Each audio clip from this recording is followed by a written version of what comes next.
বিএফইউজের দ্বিবার্ষিক কাউন্সিলে এখন বক্তব্য রাখছেন বিএনপি মহাসচিব মির্জা ফখরুল ইসলাম আলমগীর। আমরা আবারও সরাসরি যুক্ত হচ্ছি সেখানে।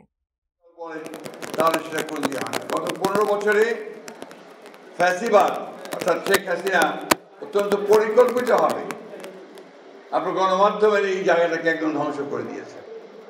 আমি অনুরোধ করবো আপনাদেরকে, নেতৃবৃন্দকে, সেই জায়গা থেকে আপনারা দয়া করে বেরিয়ে আসার চেষ্টা করেন।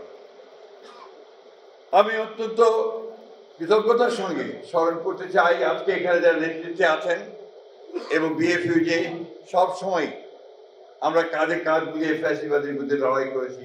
আমি তাদের প্রতি আমাদের কৃতজ্ঞতাও জানাচ্ছি। প্রিয় বন্ধুগণ, আপনারা জানেন যে এমন একটা সময় এখন, যে সময়টার জন্য গোটা জাতি অপেক্ষা করে আছে যে আগামী ফেব্রুয়ারি মাসে একটি নির্বাচনের মধ্য দিয়ে একটা গণতান্ত্রিক ব্যবস্থায় আমরা ফিরে যেতে সক্ষম হব। আমরা সবাই এটা চাই।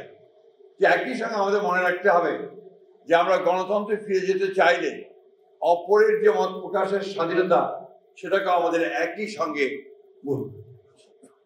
মূল্য দিতে হবে।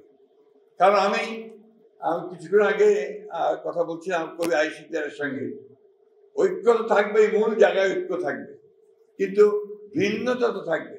এবং গণতন্ত্রের মূল কথাই হচ্ছে ওই জায়গায় যে আমি আপনার সঙ্গে একমত হব না, কিন্তু আপনার মত প্রকাশের স্বাধীনতাকে আমি অবশ্যই সেটাকে রক্ষা করব।